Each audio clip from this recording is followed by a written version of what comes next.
In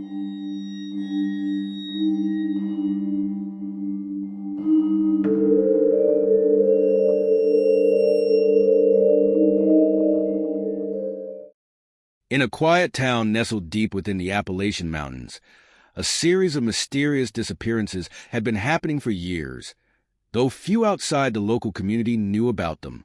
The missing were never found, and the official explanations were always mundane: a lost hiker, an accident, or simply someone who wanted to start anew elsewhere. But the locals knew better. They whispered about something else, something ancient and malevolent that lurked in the woods. Those who had survived an encounter with it never spoke of it again, but the terror in their eyes told the true story. This is one of those stories, told by someone who dared to venture too close to the truth. Eleanor James was an ordinary woman, a single mother. She lived with her young son, Thomas, in a small, weathered house on the outskirts of town. Life was simple, and Eleanor liked it that way. She spent her days working at the local diner and her evenings taking care of Thomas, making sure he stayed out of the woods that surrounded their home. The woods, Eleanor knew, were not a place for the curious. One evening, as the sun dipped below the horizon and the shadows stretched long and thin across the ground, Thomas came running into the house, his face pale and eyes wide with fear. "Mom," he gasped, "there's someone in the woods." Eleanor's heart skipped a beat. She grabbed a flashlight and hurried outside, scanning the tree-line. For a moment, she saw nothing but the deepening darkness. Then, just as she was about to turn back, she caught sight of movement, a tall, thin figure standing just at the edge of the trees. It was too far away to make out any details, but the way it moved, almost as if it were floating, sent a chill down her spine. "Thomas, get inside," she ordered, her voice trembling. But before she could pull him away, the figure disappeared into the shadows, leaving nothing but the rustling of leaves in its wake. Eleanor stood frozen for a moment, unable to shake the feeling that she had just seen something she was never meant to see. The following days were uneventful, but the feeling of unease lingered. Eleanor kept Thomas close, not letting him out of her sight for even a moment. But the woods were patient, and whatever was in them was not easily deterred. One night, as Eleanor was getting ready for bed, she heard a soft tapping at the window. It was an unusual sound, one that made her skin crawl. She hesitated, then slowly approached the window, her heart pounding in her chest. When she pulled back the curtain, her breath caught in her throat. There, just outside the window, stood the figure from the woods. It was tall, unnaturally so, with limbs that seemed too long for its body. Its face was obscured by shadow, but its eyes, glowing faintly in the darkness, bored into hers. Eleanor stumbled back, but the figure didn't move. It simply stood there, watching her, as if waiting for something. She grabbed Thomas from his bed and rushed to the kitchen, her mind racing. She knew she couldn't stay in the house, not with that thing outside. But as she reached for the door, she heard a voice, soft and almost human, but with a hollow, unnatural echo. "Don't leave." Eleanor froze. The voice seemed to come from everywhere at once, filling the room with its cold, empty sound. She turned slowly, and there it was again, standing in the doorway.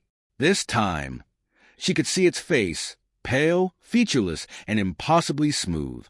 It took a step forward, its movements slow and deliberate. Eleanor clutched Thomas to her chest, backing away until she hit the wall. The figure reached out a long, bony hand, its fingers stretching toward her.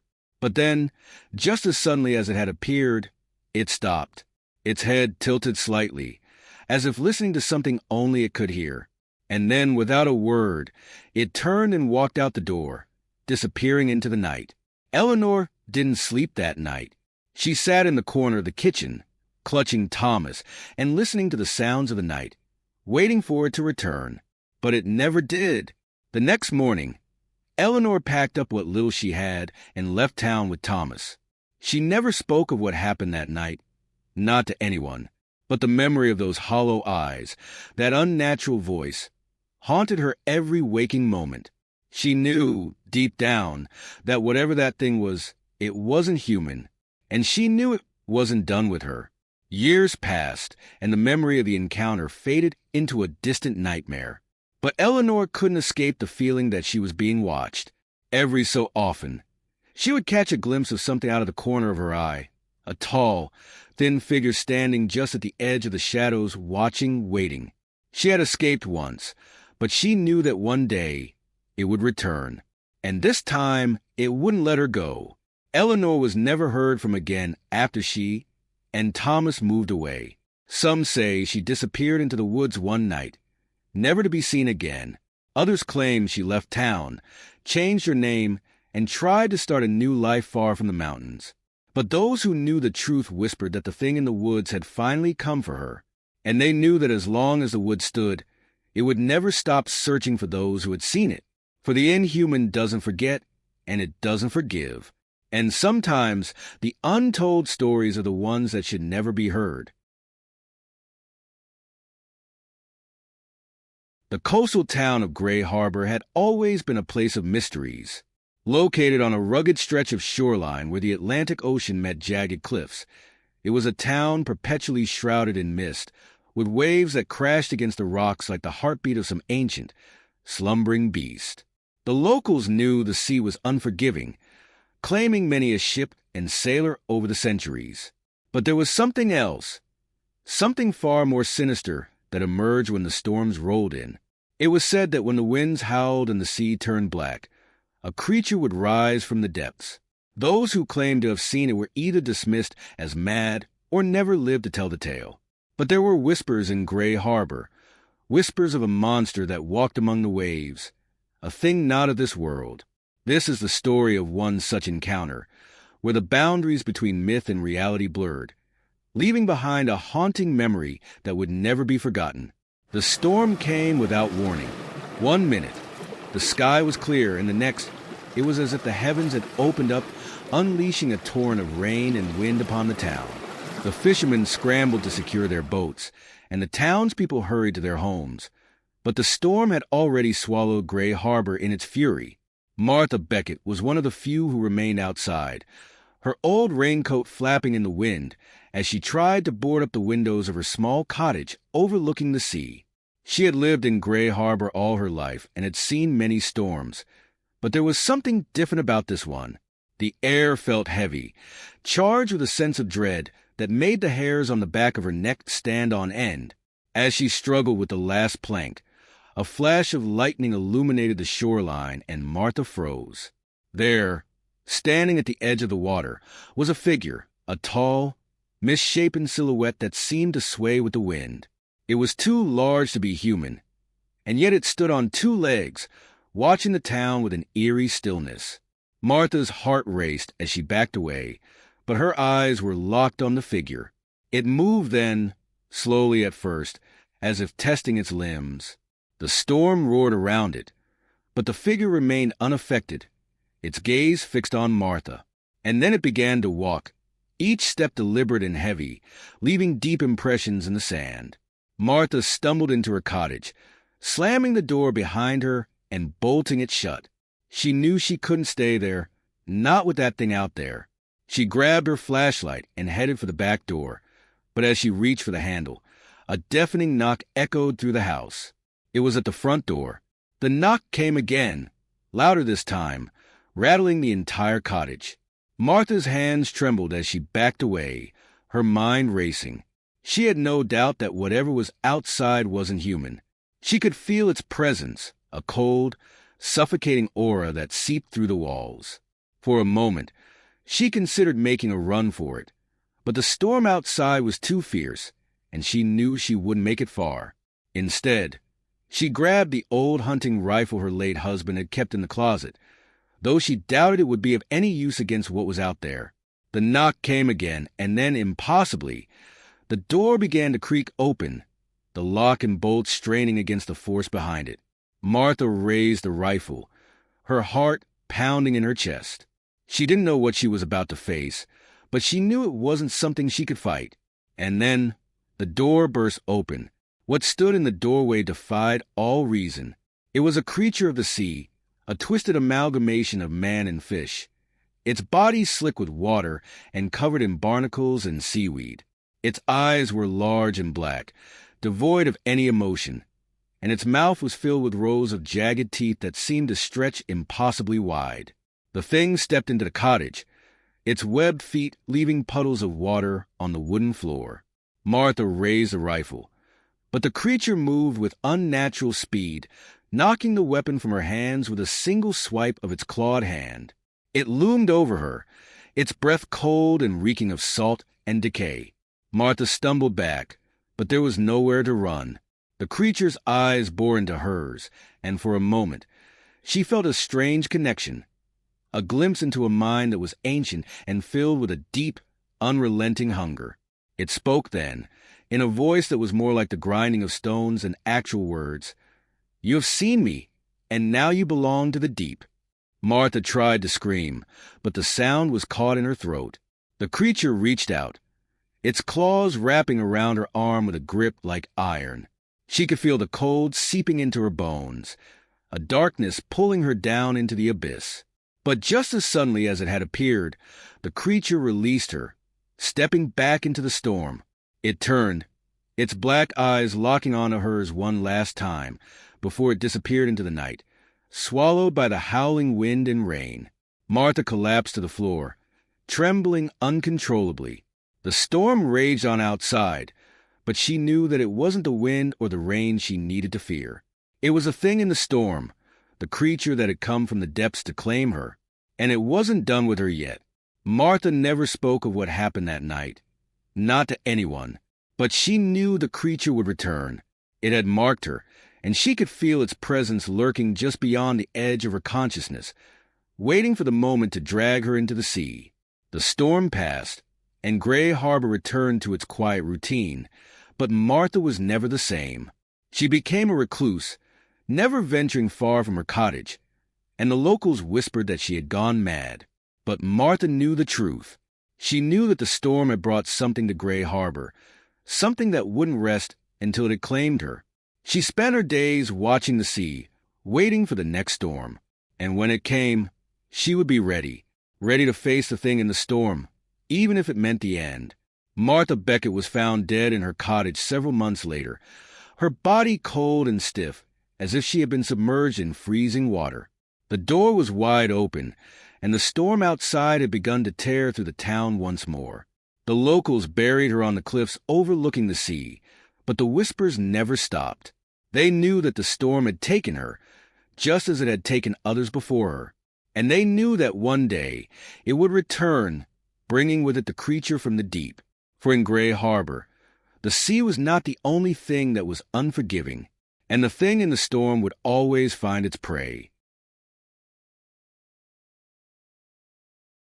Harrow House stood on the outskirts of an old, forgotten town, its once grand facade now marred by time and neglect.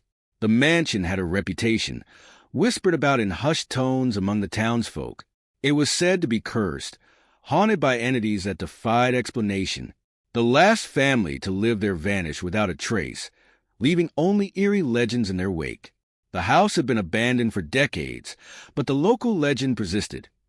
A story of things not quite human, lurking within the shadows, waiting for someone to dare to enter. This is the story of a man who did, and of what he found within the crumbling walls of Harrow House. Ethan Blake was a skeptic, a journalist known for debunking supernatural claims. He had made a career out of exposing frauds and hoaxes, and when he received an invitation to investigate Harrow House, he saw it as another opportunity to prove that there was nothing beyond the mundane. The invitation had come from an anonymous source, accompanied by a set of old photographs and a note that read, "The truth lies within the walls. The house holds secrets that should never be uncovered." Ethan, intrigued and dismissive of the supernatural, took the challenge. He arrived at Harrow House on a stormy night, its silhouette barely visible against the darkened sky. The wind howled through the broken windows, and the rain beat against the rotting wood of the mansion. He stepped inside, armed with only a flashlight, a camera, and his unwavering skepticism. As Ethan explored the mansion, he found it much as he had expected. dusty and decayed, with cobwebs draped like curtains over the remnants of a once opulent interior. The grand staircase creaked underfoot, and the walls were lined with peeling wallpaper and faded portraits.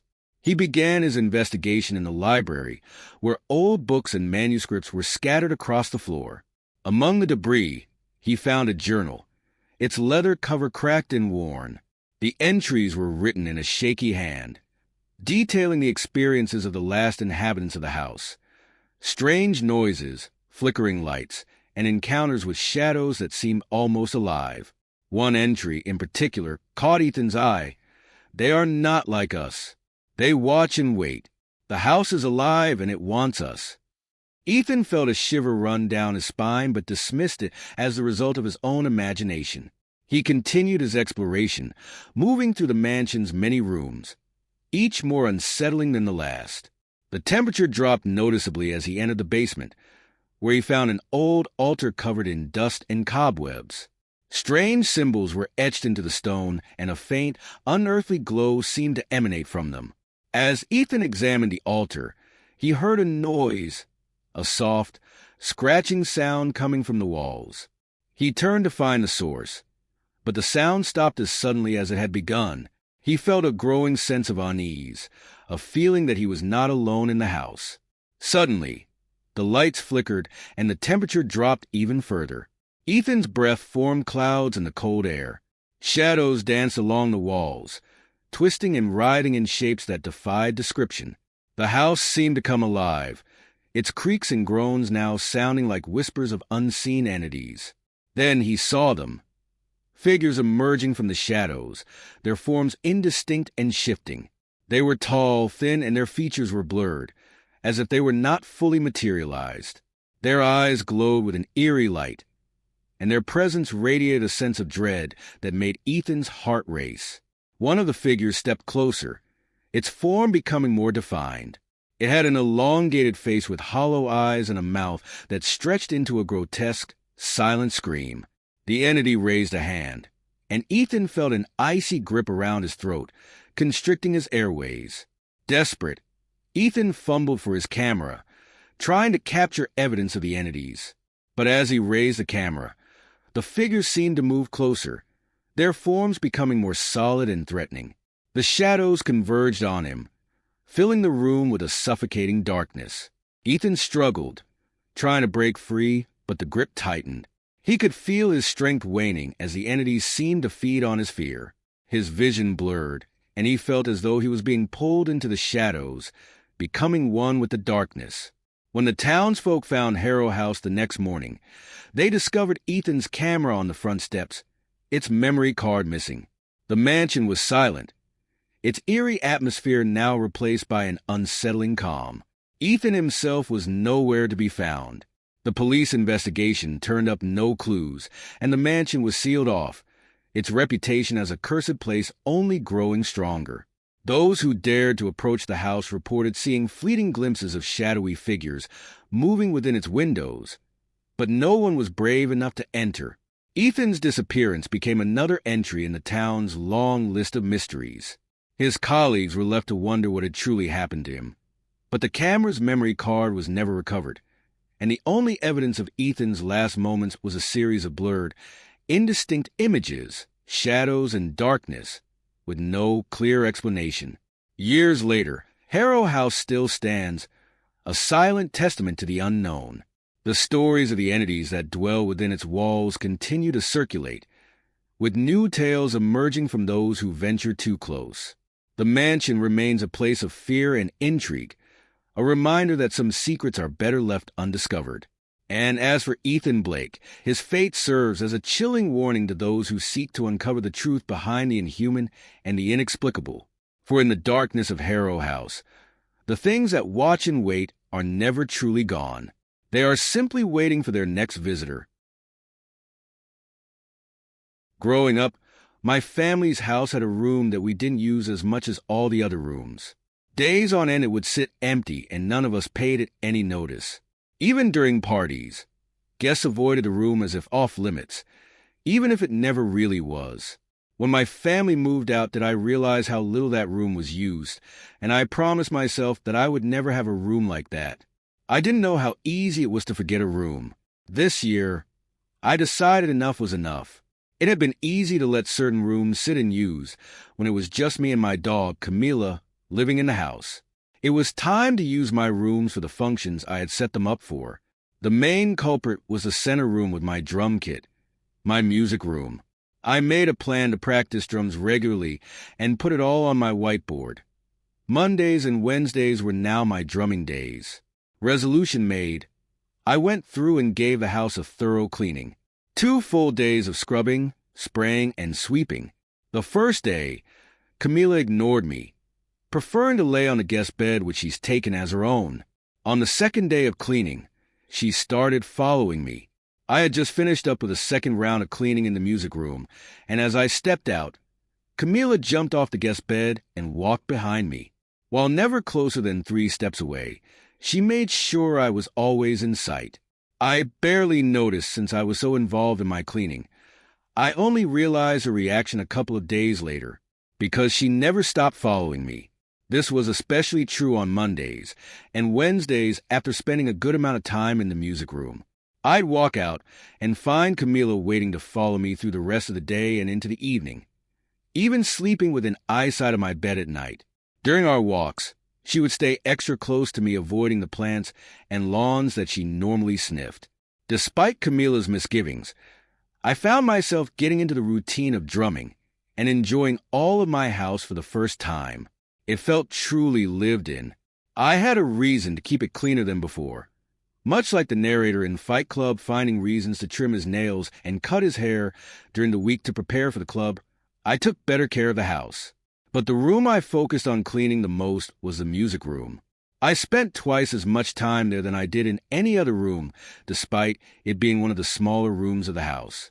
I refreshed my rags after dusting every other shelf, vacuumed twice, took a toothbrush for detail work, and all the while I could hear Camila at the entry to the room whining. I brushed this off as just Camila getting jealous that I wasn't spending all my time with her, and rewrote my schedule on the board to have the weekend be lots of dog time. While she definitely enjoyed the extra time, it didn't really change anything when I entered the music room. Eventually, I found myself in the music room on days that weren't Monday and Wednesday. Sometimes, I realized what room I was in after staring blankly at the window, and with no knowledge of what I had been doing those few hours. Before, folks at work started asking me if I was getting enough rest. I think so. Why? Your eyes are getting darker. Did you get in a fight? Are those black eyes? No, sometimes. When walking by the music room with a book in my hand to sit in my chair in the front room, I would feel a pull to the music room as I walked by. A pull strong enough that I walked along the side opposite the door. I can vividly recall at least once when I sat down in the front room breathing heavily from the exertion of avoiding the music room. Camila noticed. She started walking between me and the music room when she saw me with the book in hand. On Mondays and Wednesdays, though, Camila would just follow at a distance and whine as I went to practice. For the first few weeks, I practiced drums whenever I went in intentionally, but soon I just entered the room and sat in the center of it. Camila would give a sharp bark, and I would shake my head, dusting off thoughts and dreams or nightmares, to realize where I was. Co-workers continued to notice something off with my appearance. Tuesdays and Thursdays I'd show up at work to a volley of, "Did you sleep okay? Are you sick? Do you need to go home?" And looking in the mirror, I could understand their concern. Dark circles had grown around my eyes, and my face was slightly more gaunt. Even with their concern, and seeing the change in my face, I carried on, until I noticed a strange bruise on my body. It was a Thursday morning, and I woke up feeling relatively rested. Per usual, I made some coffee and sat down, but felt a small pang around the center of my chest. While weird, I didn't give it too much thought until I was in the bathroom and saw a bruise in the shape of a giant foot across my chest. Pressing along the edges, I could feel the strange pain of pressing on a bruise, but wondered how this didn't disrupt my sleep the night before. I thought back over the last 24 hours and could think of nothing that would have resulted in any bruise. let alone one in the shape of a foot. I took the day off of work and walked Camila around a nearby park. I hoped the air and shade might jog some memory, but was left with a blank. The next day, the bruise was a little darker, and that's when I called my brother for help. He agreed to come over for the week and make sure I wasn't doing anything too crazy, coming over on Sunday and staying until Saturday. I just had to make it through Saturday, and then I'd have a second person to help me figure out what was going on. Much like 2 days before, I spent most of this one outside with Camila. The sun, usually too much for me, acted as a balm. Even hung around in my backyard, letting a slow tan disguise the weird bruise on my chest. On Sunday, the first thing my brother did was a quick inspection of the house. I waited in the living room while he went from room to room, spending a little more time in the music room than the others. Finally, he came out and said, "I don't know what you're on about." By this time, I had shown him the bruise, and his response was, "Dude, you always forget things. Or, are you trying out some new kink?" Then he winked. It was enough to break the tension, and we hung out the rest of the day. While getting ready for bed, I felt optimistic. There had been no pull to the music room. I wasn't shocked into awareness by my brother or my dog. The afternoon felt normal. I wish I could say the same thing about that night. Before I describe the events of that night, I need to explain something. While the schedule wasn't too much of a bother for my brother, the situation required a large emotional sacrifice. This is the fellow who, after watching Paranormal Activity with me, called me at midnight to ask if he could stay the night. When asked where he was, he said, "In your driveway." He mainly faces fears from the safety of a screen, and even then those fears would keep him awake. Coming into my house where there was something weird happening had him on edge from the beginning, but his love for me made this danger worth the risk. My brother and I rigged up a tiny noise trap, so he would wake if I went into the music room that night. He was staying in the front room, right by the music room, so we didn't need to make the trap too noisy. The main goal this evening was to watch and see if anything was happening, but not to stop it. Only later, when we knew a little more about what I was doing, would we have enough information to safely stop whatever was happening. Besides, if anything too dangerous was happening, barks from Camila had snapped me to consciousness during the day earlier. Something similar should work in the evening. That was the thought in any case. I woke up the next morning and the silence made me feel uneasy. I glanced at my phone and saw a host of missed calls and twice as many texts, all from my brother. I called his name. No reply. I stumbled to the guest room with my phone in my hand. He wasn't there. I started looking through my phone and found that each text was a picture, and he had finally left one voicemail after about multiple missed calls. He was breathless in that message, barely louder than the screaming wheels of his car as he drove away. "I tried to wake you up," it started, but first I looked at the pictures. The fact that he got so many pictures so quickly before running out of the house, and truly, I would have run to it I seen what he saw, is testament to his love for me. The quality of the pictures he took also are a testament to either how frozen with fear he was, or how brave he was that evening. Either way, I owe him my life, and I've said as much to him multiple times since then. Each picture was taken from the doorway of the music room looking in. The first 4 are all perfectly centered.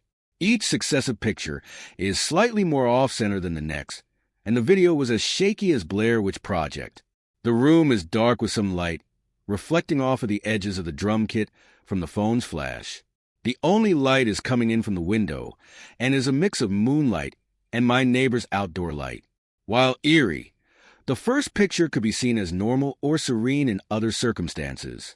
The rest, I am seated cross-legged in the center of the room and staring out the window.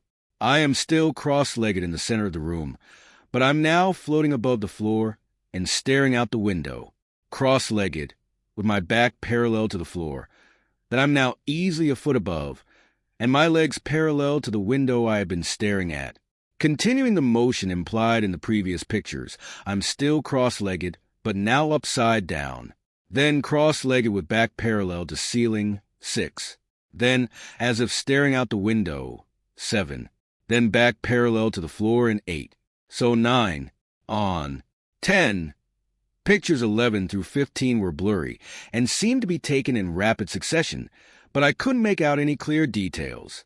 However, there was a video that, shaky as it was, implied a lot about those earlier pictures. The video starts with me floating in a pose like Da Vinci's, Vitruvian Man, facing the window. There's a little movement at the start, as if I had just gotten into this pose. Then my body starts spinning in multiple directions at once like the gyroscopic training devices astronauts use. In the background, my brother screams my name with Camila barking wildly. I listen to his voicemail message. After a couple of false starts and then the screecher breaks, he took a deep breath and explained what he saw. "I heard you, not the trap. Just your feet clomp, clomp, clomp." Another deep breath. "I rolled out of the bed and saw you walk into the music room. Grabbed my phone. Saw you sitting there. Weird, but snapped a picture anyway. Heard something. Weird drone sound. I don't know. You started floating. I almost ran, but took more photos instead.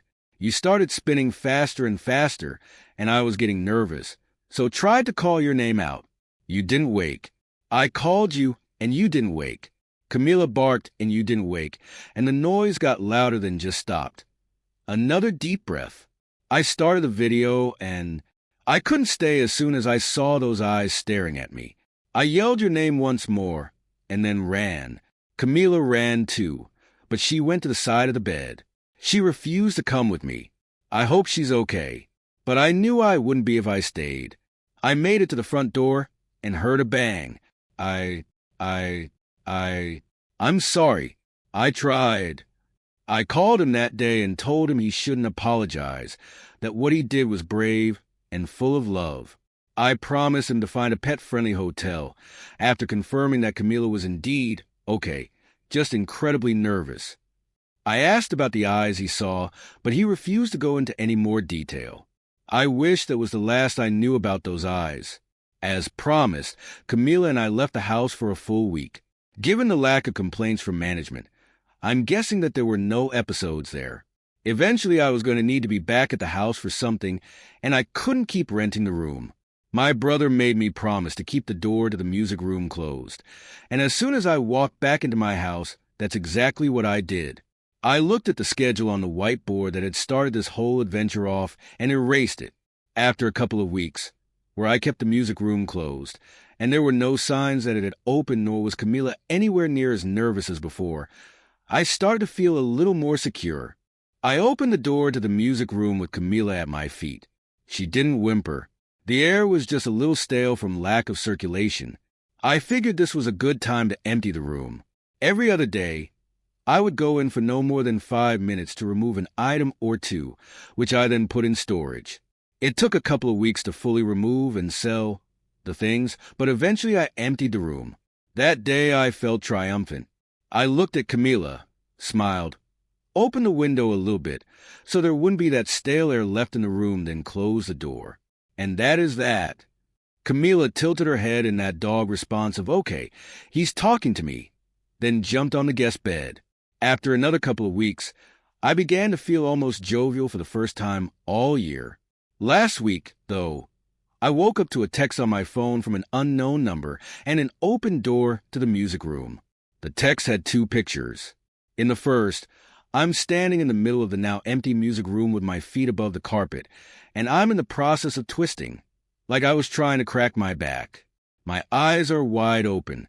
The second picture shows my body fully twisted farther than I could ever do in my conscious life, as if trying to crack every bone in my body, and a second set of eyes on my face. I'm moving soon. It's just a matter of emptying the rest of the house.